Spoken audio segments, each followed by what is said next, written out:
I paused it for a reason, please.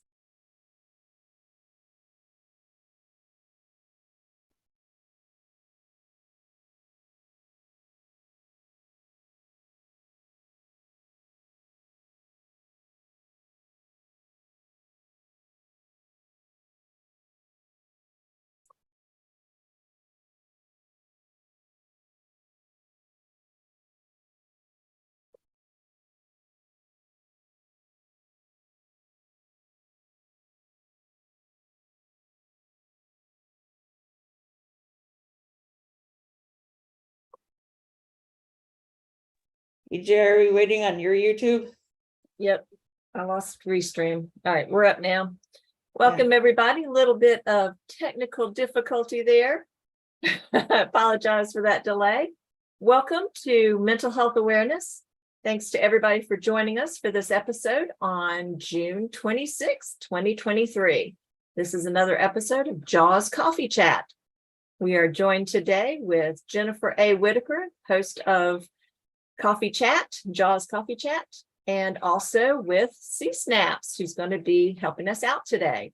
Special thanks to Lawrence Wingate of Wingate TV, Marcus Hart of Transform U Media, Zach Clayton of the PAC channel, and Jay Stoyan of the Disability Channel for replaying all of our shows on their platforms. So I'm going to turn it right over to you, Jennifer. Take it away. Hey, everybody. Thanks for tuning in. It's another great day to be right here on JAWS Coffee Chat channel to see this live mental health awareness show. Last week, you got to see for the first time our new main host, who is C-Snaps, and she is here today again for her second session. And I'm now going to turn it to C-Snap to snap away with all kinds of great things to say. A chat with C-Snaps. Right. Welcome, everybody. Thank you for joining us. Today, we are talking about fear, which is false evidence appearing real. That quote was given by Gary Buzzy. And the reason why we're talking about fear is because fear is another word for anxiety. Like a lot of times for the people who go to counseling, they're asking you, do you have anxiety or do you have depression? Well, if you don't know the difference between the two, then you might mistake one for the other when it's really not as bad as it seems. So today we're talking about anxiety and fear. So let's jump into it. Anxiety is a feeling of being worried, nervous about doing something that you've never done before, and just feelings of an uncertain outcome. So you, when you have those feelings, then it can be hard to overcome them for some reason. And so I deal a lot with anxiety as far as things that I go through in life. So what helps me out is sometimes just sitting back and going, hey, what is the simplest thing that I can do? Instead of just jumping and taking on the reins and trying to do everything all at once. Sometimes you have to start small and think about what you want to do. So for me, starting small would look like if I wanted to exercise. So it would look like doing that one thing, doing that one push-up, walking around one block or walking to the corner and back, depending on what your exercise would look like. Yeah, so I would definitely do that. Does anybody have any other ways that they start small before they build up into anything bigger? I'm kind of thinking of the simplicity we studied, the courageous simplicity. Yes. I feel like there's a cross between what we know that Bible say courageous simplicity is about. For biblical reasons, we need to be simple. And like in that Bible study we talked about, that was something that would help us reduce stress, such as like when I cleaned all my office space right here of this, at least the stuff that cluttered it and I didn't need, I felt a sigh of relief because it was less cluttered, right? Even though there's stuff I have to keep here and I have a system. Well, that reduced stress in my experience, and I think in a lot of people's case it would. But I feel like there's a cross or some kind of like sisterly relationship, not just between fear and anxiety, but stress and anxiety. So with that study, we were talking about being, simplicity, reducing what we have to manage between like getting rid of stuff we don't need to eliminating activities that are not necessary, and other things of that nature. And I feel like there's a cross, but that study could even help with the simplicity needed for, yes, focusing on God, but reducing anxiety, because anxiety, I think, since it's so closely related to stress, it's triggered by having too much of whatever, too much work, too many bills, whatever's the stressor or two, because a lot of us have stressors. There's work, there's personal life, there's health, there's financial, Yes.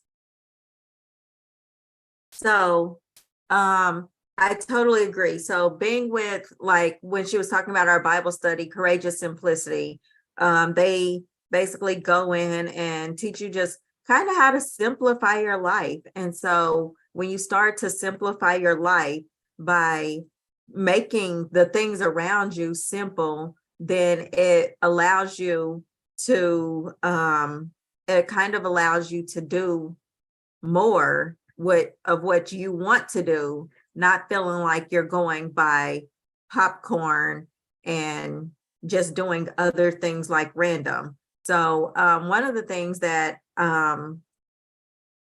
that I feel that helps with fear and anxiety is habit building. So they say to build a habit, you have to first start small. And so that start small would look like taking a drink of water every morning. And to do that, you have to set up your environment. So if you want to take that drink of water every morning, you might have to put a water bottle by your bed. So when you wake up, you just take a drink of water. And that means you're getting your water intake for the day, but you had to set up your environment to do that. And so same with being fearful. Like for me, my biggest fear is getting out the house and doing things in public, which I've been working on. And so to do that, I actually have to set up my environment. And to set up my environment, what that'll look like for me is on a Sunday morning, on a Saturday, I'm preparing for a Sunday morning. That's going to look like getting my clothes out and having them laid out the night before, taking my shower the night before, doing everything that I need to do as far as prep work. So all I have to do is wake up that next morning. If the food is already prepped, then I can just cook it and eat and then go to a physical church. I attend church online right now. I personally don't think there's a difference between attending church in person versus online. I like them both. But getting back out into the community, that's something hard for me to do. And so just taking those extra steps ahead of time allows me to want to and have the desire to jump back into society and go. And so when you set up your environment, you're more likely to achieve your goals than when you don't set up your environment. Okay.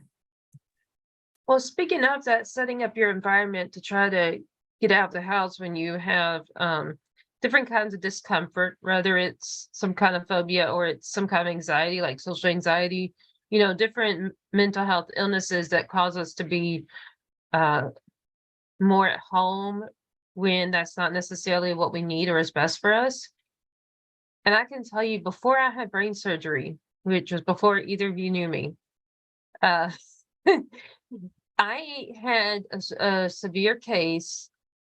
I don't know if they called it acute or chronic, but it was a severe case of social anxiety. So I went through a process. That's how I was able to do like y'all know me to do, where you never know when I pop on this podcast where I'm going to be, right? So, I roam around town. Now that we know about Uber, because, when I didn't get out, part of it was also that Uber wasn't around. So without having a driver's license, I didn't really have much of a range as far as where I could go because I was limited to foot, just where I could walk. And so anyways, once I got at the point that I was in a good enough health that I could walk long distance. I'm talking a mile, 2 miles and whatever. I'd sweat, but I wouldn't be like huffing and puffing. Then I started off with finding one place that was within my walking range, like let's say a 2-mile radius around where we lived, that I thought I'd like going. And I made a system that at a certain time, Monday through Friday, I went to that place and just stayed at that one place until my parents picked me up. So it'd be like maybe 12 or 1 in the afternoon when I went over there, and it was a Starbucks. And I would stay there until 6 or 6:30. That's when my parents would pick me up, and then they'd give me a ride home. So we started a system.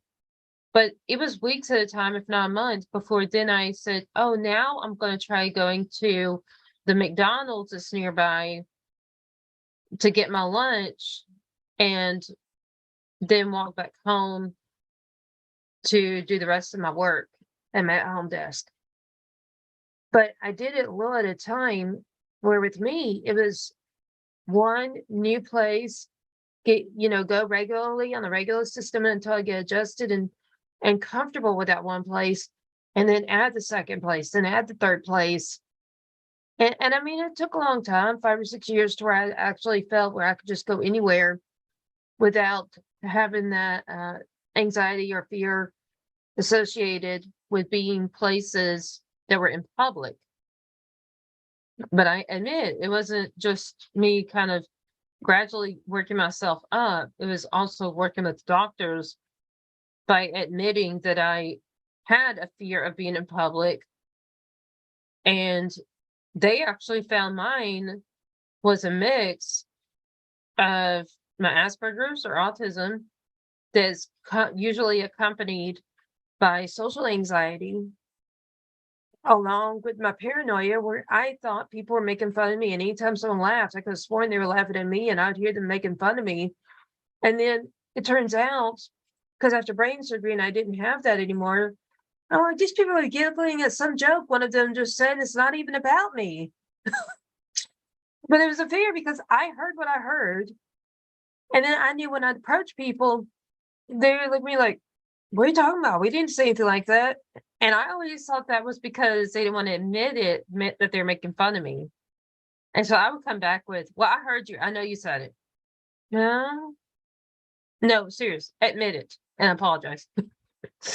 I mean, it was a burden, and it gave me an image early in my career, but it was either way, one step at a time, until I eventually got where I could just roam. But like I said, it involved both working with doctors by talking to them about what you're experiencing so they can give you medication. Or for those that want to go the holistic way, to talk to that holistic doctor about supplements that can help get you there where you're more comfortable, the anxiety, the fear, or in my case was also paranoia in addition, can be controlled so it's not as debilitating, and as I called it, as dominating. Like dominating my emotions, fear, and dominating my mind, emotions, and decisions. Right. So I agree. Thinking about our negative thoughts and where they take us, because we can spiral down a negative hole before we even take one step towards our official goal. So we can spiral down as far as just anywhere, negative thoughts like, I can't do this. I'm not well enough. This is too hard. Just anything that pops into your mind that prevents you from doing what you actually want to do. Some steps that I counter that when I'm at home versus out in public is I have signs up around the house that just empowers me and encourages me, and my wall behind me. Just different signs that says that I can achieve things, and I am smart, I am empowered. Let go of the negative thoughts that don't make you strong, and just many different quotes that I try to look at so that I know that I am not thinking negative thoughts. And sometimes I've tried, even when I do go out in public, maybe having an index card with some quotes on it. So whenever you're feeling like, okay, this isn't really working, or I don't really feel like this, I'm not comfortable in this environment, then having like something written down on a sticky note or on an index card that gives you empowerment and uplifts you and encourages you to, say what you need to say. I mean, not need to say, but say what you want to do. A lot of times what's holding us back is not other people. It's our fear of what we think could be the outcome in any situation. Oh, I thought you had your hand up. Sorry. She does. Right. So I was going to say is something you're talking about, when you were saying about how far down you get before you realize that before you make progress. Well, when we're talking about being down, especially in terms of mood, I like to point out that it's not uncommon that other people observe us as being down, like whether it's depression or another condition that's got a lot of sadness, like what comes with some other conditions, like say flight with PTSD and others that are low moods. It's not uncommon that when we're in those, we don't know. We think, oh, well, just the world's upside down. Life is horrible, kind of like in our minds, it's the pandemic again, which is probably the only point in my lifetime that actually everything really was horrible to have reason for so many of us to be depressed or in flight mode or other low moods, right? But now that we're back, for the most part, to our normal lifestyle with some new situations, some new systems in the new world, but a lot more often, I find that people don't know their mood is low. They think we're in this horrible event again. That's what's true of the pandemic, but modern day isn't true, at least to the best of everything I know going on, at least for those in America. Until somebody points it out to them, they're like, hey, you seem a little down. Have you seen your doctor lately? Or they say, oh, you seem a little sad, or like you're tired or something they observe, and they're like, I think you might be depressed, or I think you might be in flight. Have you taken your medicine? Or they say something that then you got to say, okay, I need to, if this is family or somebody else I trust, I need to take this serious and know something's going on, but I don't know, but this somebody around me does know. So let's take it to my therapist or to my doctor or to my holistic doctor. Or even just adjust your thought process at that moment. I know every once in a while my daughter will look at me and go, are you okay? And I'm like, yeah, I'm fine. Watch. You look upset. And I'm like, I wonder what I was just thinking.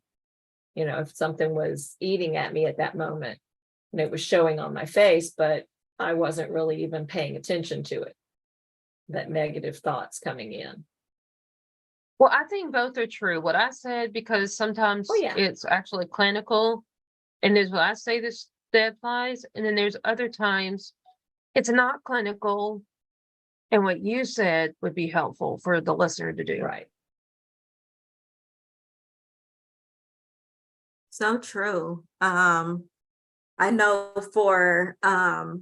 I know a lot of times when sometimes you just don't know what words are coming out of your mouth. And, God says that you speak things into existence. And so when you say things that are against yourself, then you're really not saying, then you're saying, then those negative thoughts kind of feed into your life and you don't even realize it. And I know as far as me, I have certain accountability people that I just talk to on a daily basis, and they go, oh, well, you're thinking negative today. And that kind of puts me like, oh, I need to bounce back. I need to take some time to myself. Maybe I need to do a little bit of self-care so that I can get off of those negative thoughts and revert back to my normal self. So a lot of times it's kind of like you should so I think that is good if you have accountability people in your life, so that if they notice something that you're experiencing and that you're going through, then you can kind of get some feedback from them to say, oh, okay, I'm not doing okay. Or, today was not the best day, but how can I revert and make it better? By speaking positive things over yourself and just into the atmosphere. Well, people, I don't even know, like I say that I use the word, you speak it into existence, according to what the Bible says. Also that, what does Habakkuk say? Something about write your vision and make it plain. So when you do all of these things and you start speaking these correctly, then people call it the law of attraction. I mean, it's actually backed by science that when you start making positive changes in your life, that it reverts back. But I think science calls it the law of attraction or something like that. But we as Christians, we use those Bible verses to kind of back up what that scientific fact to be true. Well, and something that you hit on that I wanted listeners to catch. So you were talking about self-talk and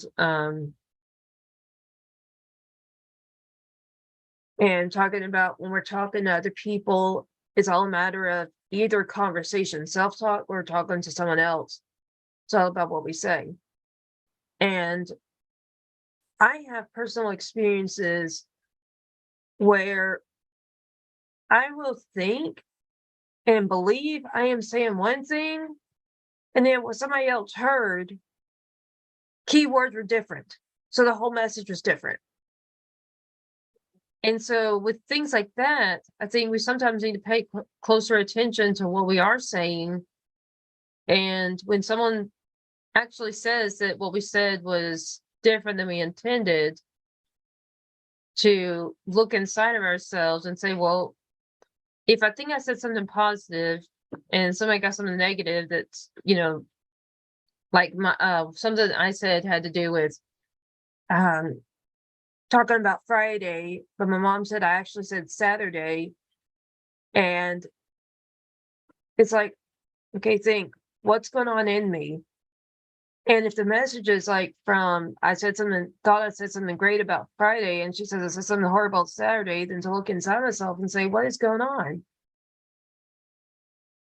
Because if it's like you said, a trusted source that's giving me that feedback, something it really is going on that I need to reflect or take some kind of action. Like I said, there's the actions we can do, like journaling. There's the stuff that we can do, like talking to our providers, our different doctors, holistic doctors and therapists. There's different things we can do and different people we can go to, but that starts with observing ourselves to find what's going on within, instead of just jumping straight out to saying, oh, my mom's just accusing me of something false I didn't do.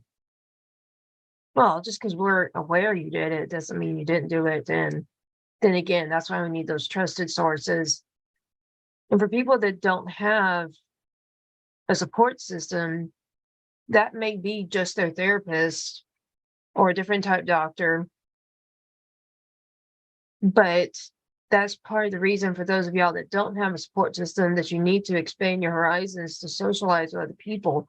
Go to different social events, whether it's your church and it's a weekly Bible study that's during the week when there's less people, so you're not as likely to be uncomfortable because of being in a crowd, or it's going on meetup and joining a art crowd that gets together. It's a small group that gets together during the week for doing some kind of art, or another that's a hobby related that gets together to read a book and discuss it because y'all read different chapters together on, certain chapters per week. But to get out there to be social so they can then interact with those other people that have that shared interest and develop a social circle. And as that social circle grows, often their health will improve because they have support and encouragement instead of being alone. But then that comes back to listening and trusting that source, not thinking like the example I gave about, oh, well, they're misjudging me, or, they accuse me of something.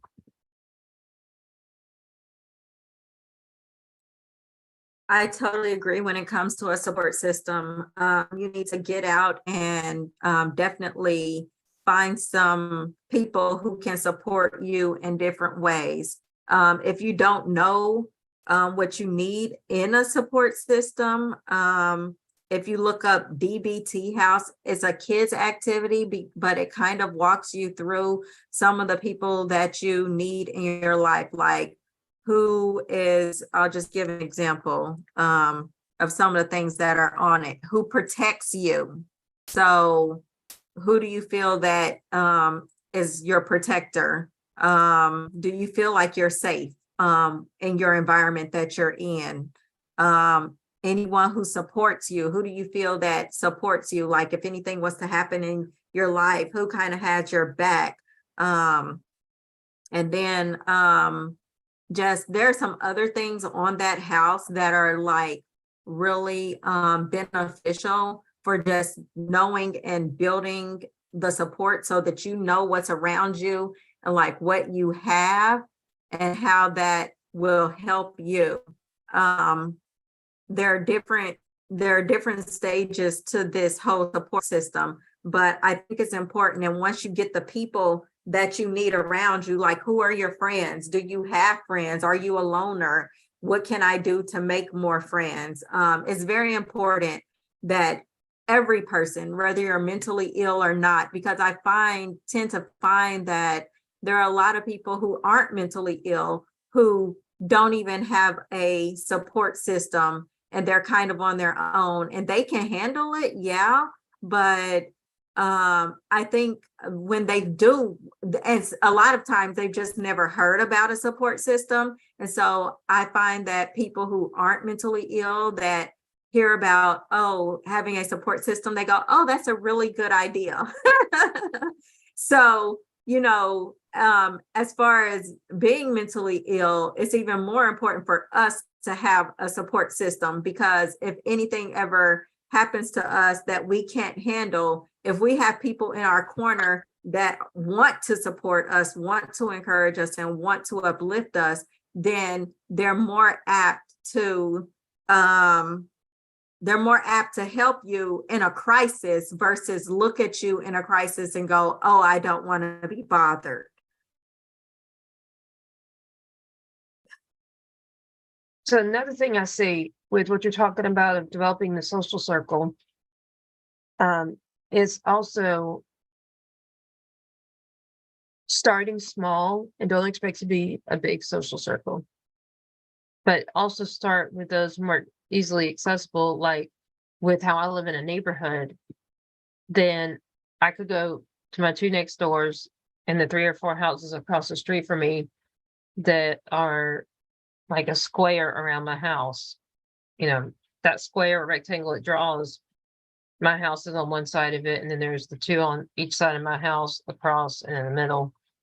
So it's very immediate neighbors. If they're in a developed area like this, where I'm in a community, even though I'm in a rural part of town. And I think they need to also accept that it's okay for it to be a small group, even though a lot of stigma in the world leads us to believe that we want to compete with who has the biggest social group.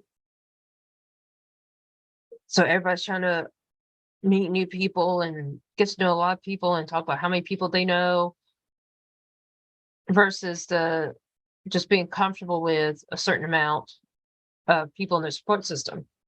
But also when they're answering those questions that you were giving us, CSNAP, they need to also know that it's okay and actually a good thing if they have multiple people that are the answers to those who questions.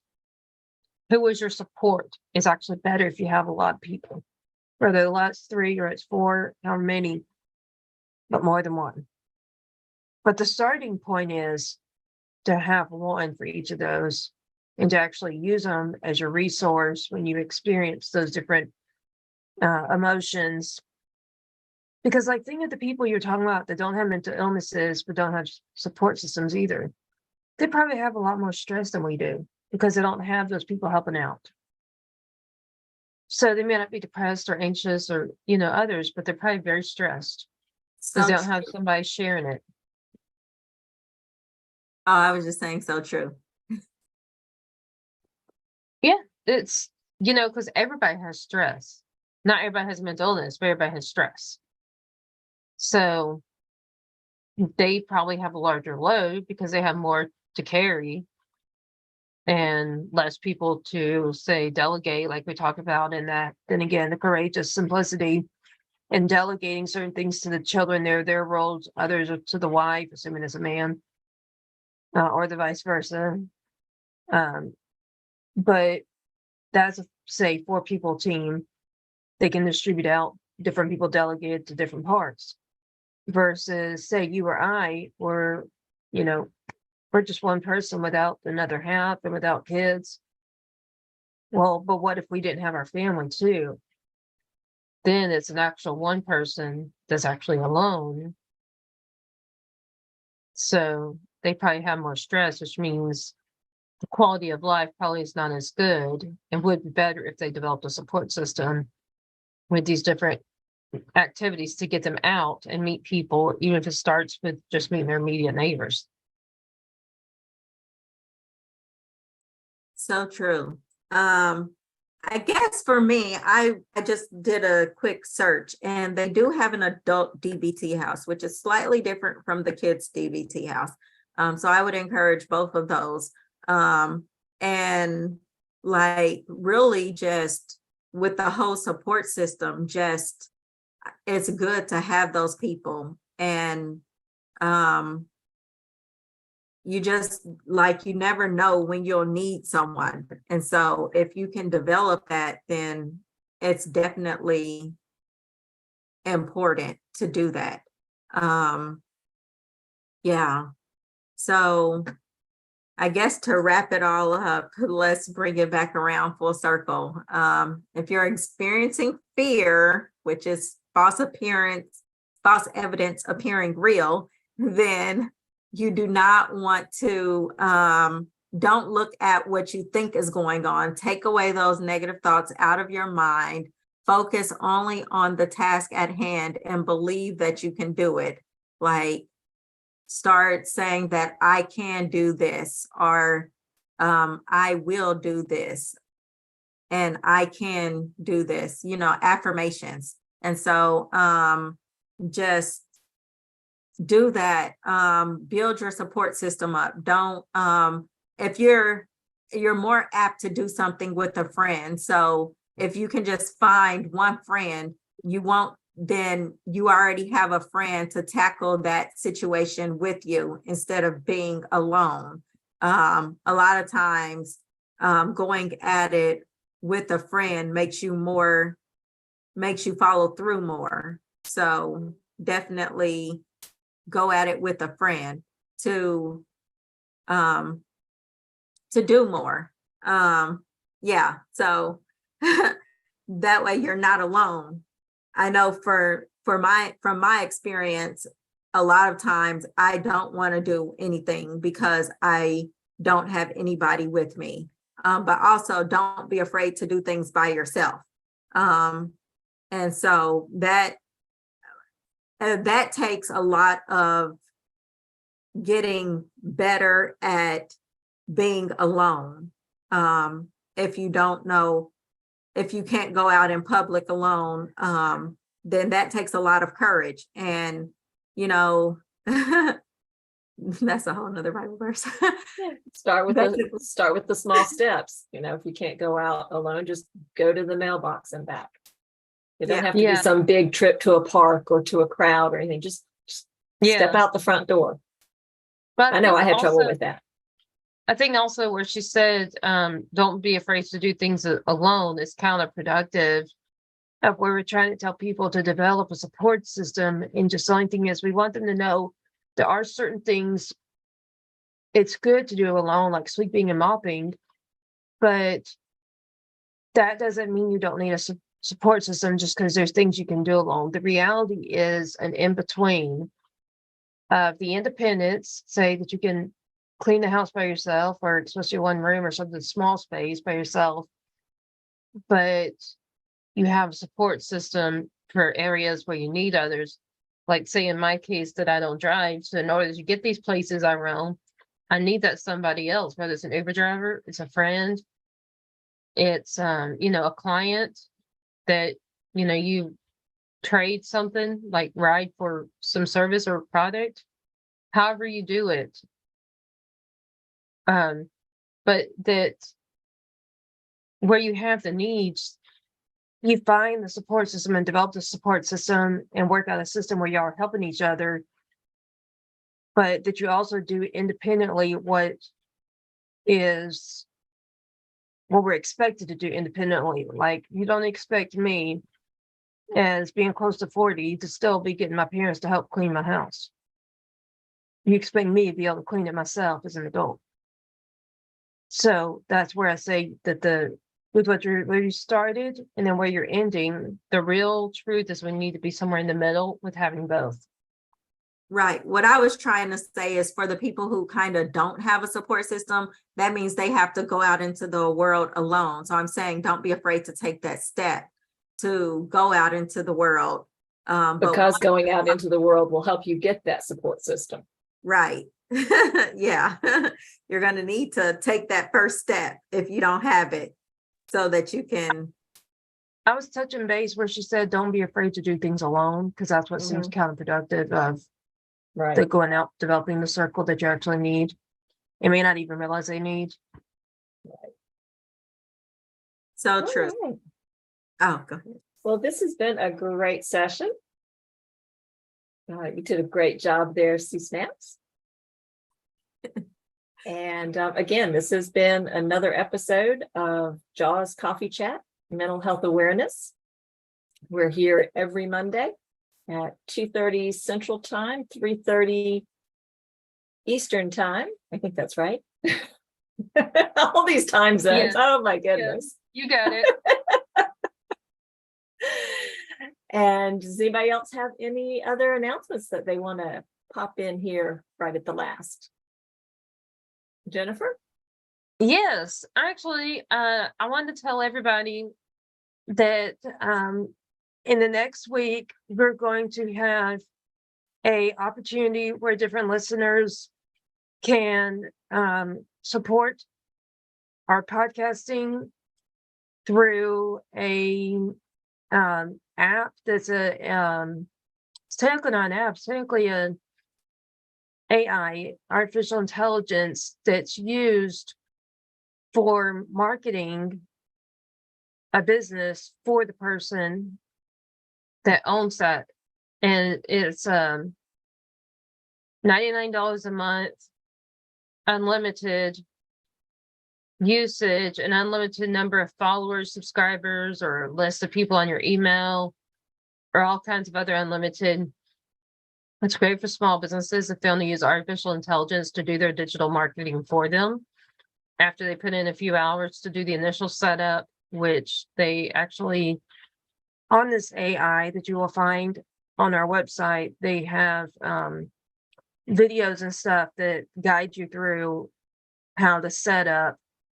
But once it's set up, it works for you and you don't have to do anything. And that's the difference with the AI versus an actual regular app or system like the old school MailChimp and stuff. But this one you will find by going to jensbooksandmore.com, JENNS booksandmore.com, and look under our products for product AI. And there you will find this item. And if you are curious about what else we do, you can surf around on that website to find books that I, Jennifer A. Whitaker, have written, books that are written by my clients and that I participate in somehow, like the publishing or editing or something else. And you also find books by our other guest speakers of different shows, like the Jaws Christ Talk show. There's one of the regular speakers in it. One of his books is on our website, and then you'll find other products like nutrition, like supplements and other nutrition related. Anyways, it's a long, wide variety in addition to professional services. So if you want to learn more about us, see our podcast, or find all these other items we have to offer, go to JENNS books, ANDMORE.com.